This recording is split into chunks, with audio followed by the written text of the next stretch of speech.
mercredi 3 août 2022. Lutter avec l'énergie. Être avec vous est un réel privilège sur votre chaîne. L'aventure dans la parole. Si les contenus qui vous sont proposés vous font du bien, nous vous invitons à marquer votre appréciation En cliquant sur le pouce et en vous abonnant. en laissant des commentaires pour tous. Et en partageant au maximum avec vos parents, amis, collègues et tous vos contacts. Merci pour tous nos abonnés qui l'ont déjà fait et qui continuent à suivre nos réflexions sur L'aventure dans la parole. Le texte à mémoriser cette semaine que nous vous invitons à dire avec nous se trouve dans Colossiens chapitre 1, le verset 29. Et c'est bien pour cette cause que je me fatigue à lutter avec son énergie qui agit en moi avec puissance. Toujours dans le thème lutter avec l'énergie, nous avons vu, après notre séquence d'introduction, La séquence sur l'esprit de vérité qui veut se révéler en nous et nous conduire vers le Christ à sa ressemblance. puis dans la séquence combinaison divino-humaine, nous avons eu comme enseignement que Dieu désire collaborer avec l'homme et met à sa disposition la puissance du Saint-Esprit pour l'aider à sortir des creusets en le laissant libre de ses choix. Ensuite, à la séquence La volonté disciplinée, nos sentiments et émotions peuvent nous empêcher de prendre de bonnes décisions et être des ennemis de notre volonté. Aujourd'hui, notre séquence s'intitule Engagement radical.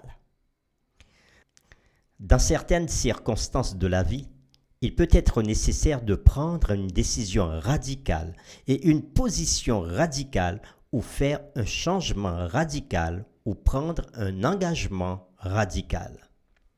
Mais avant de poursuivre, nous définirons les termes engagement et radical. Que signifie le terme engagement? Nous avons plusieurs définitions, mais d'après notre texte, c'est un acte par lequel on s'engage à accomplir quelque chose. C'est une promesse, une convention ou un contrat par lequel on se lie.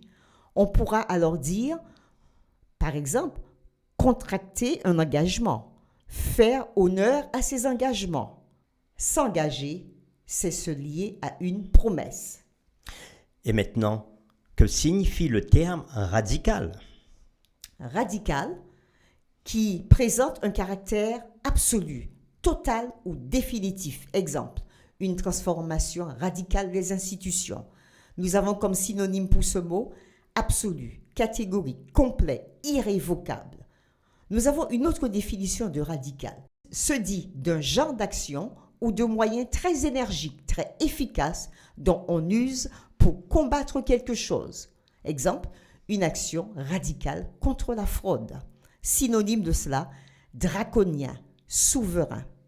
Maintenant, les deux mots ensemble peuvent avoir plusieurs orientations. Voici une orientation aujourd'hui que nous avons.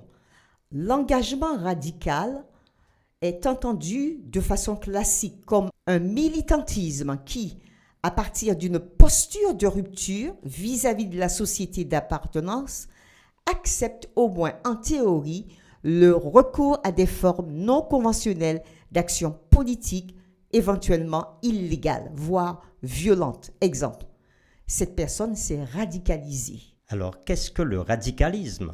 C'est un processus selon lequel des personnes adoptent un système de croyances extrêmes, comprenant la volonté d'utiliser, d'encourager ou de faciliter la violence, en vue de faire triompher une idéologie, un projet politique ou une cause comme moyen de transformation sociale. Et nous pouvons dire qu'au cœur du processus de radicalisation menant à la violence, on trouve une dynamique de rupture des individus avec leur environnement de proximité, tel que la famille, les amis, les collègues, et une progression vers une dérive radicale pouvant éventuellement conduire à la violence. Mais les propos que nous exposerons ne rentrent pas dans ce cadre. Attardons-nous donc sur les paroles de Jésus dans le verset suivant. Matthieu chapitre 5, le verset 29. Je répète, Matthieu chapitre 5, verset 29. Et nous répondrons à la question, pensez-vous que ces paroles sont radicales? Si oui, pourquoi? Nous lisons Matthieu chapitre 5, le verset 29. Si ton œil droit est pour toi une occasion de chute, arrache-le et jette-le loin de toi, car il est avantageux pour toi qu'un seul de tes membres périsse et que tout ton corps entier ne soit jeté dans la géhenne. Après cette lecture, reprenons notre question. Pensez-vous que ces paroles sont radicales? Si oui, pourquoi? Une action radicale est nécessaire, non pas parce que Dieu rend la vie chrétienne difficile, mais parce que nous et notre culture sommes si éloignés des plans de Dieu pour nous. Les gens se réveillent souvent en se demandant « Comment suis-je arrivé si loin de Dieu ?» La réponse est toujours la même. Tout a commencé par un pas. Pour mieux comprendre, je pense, le contexte dans lequel nous sommes, il serait intéressant que nous puissions relire Matthieu chapitre 5 à partir des versets 27 à 30. Nous lisons « Vous avez appris qu'il a été dit « Tu ne commettras point d'adultère ». Mais moi, je vous dis que quiconque regarde une femme pour la convoiter a déjà commis un adultère avec elle dans son cœur. Si ton œil droit est pour toi une occasion de chute, arrache-le et jette-le loin de toi, car il est avantageux pour toi qu'un seul de tes membres périsse et que tout ton corps entier ne soit pas jeté dans la géhenne. Donc, quel est le contexte pour que nous puissions comprendre ces paroles de Jésus? Jésus parle dans le contexte du péché sexuel. Cependant, les principes sous-jacents s'appliquent également à la gestion d'autres péchés. En effet, les principes peuvent s'appliquer à notre croissance en Christ en général. Maintenant, quel point crucial Jésus nous révèle-t-il avec ces paroles que nous venons de lire? Sommes-nous vraiment appelés à nous mutiler littéralement? Jésus nous demande-t-il d'utiliser la violence contre notre corps pour entrer dans son royaume? Jésus ne nous demande pas de nuire physiquement à notre corps. Pas du tout. Au contraire, il nous appelle à contrôler notre esprit et donc notre corps, quel qu'en soit le prix. Remarquez que les versets ne disent pas que nous devrions prier pour que Dieu élimine instantanément les tendances pécheresses de nos vies. Parfois, Dieu peut le faire gracieusement pour nous, mais souvent il nous appelle à prendre un engagement radical pour abandonner quelque chose ou commencer à faire quelque chose que nous n'avons peut-être pas envie de faire du tout. Jésus parle ici d'un engagement absolu et complet pour prendre la décision d'abandonner ce qui nous tire vers le bas. Il faudra une action énergique qui demande un effort de notre part. Quel creuset cela peut être? Oui, comme nous l'avons décrit lors de notre réflexion sur le creuset de purification. Rappelons les différentes étapes de ce processus. Premièrement, nous éprouvons de la douleur lorsque Dieu permet aux circonstances de porter notre péché à notre attention. Ainsi, parfois, une action drastique est nécessaire pour attirer notre attention. Deuxièmement, nous éprouvons de l'angoisse lorsque nous ressentons de la tristesse pour le péché que nous voyons maintenant clairement. Troisièmement, nous éprouvons de la frustration lorsque nous essayons de vivre différemment. Il peut être assez inconfortable et difficile de continuer à choisir d'abandonner les choses qui ont tant fait partie de nous. Nous avons vu ces trois parties dans le thème des creusets qui viennent et la séquence creuset de purification. Donc, est-il nécessaire de faire des bons choix et comment les faire? Oui, bien sûr, puisque plus nous ferons les bons choix, plus nous deviendrons forts et plus le pouvoir de la tentation dans nos vies sera faible.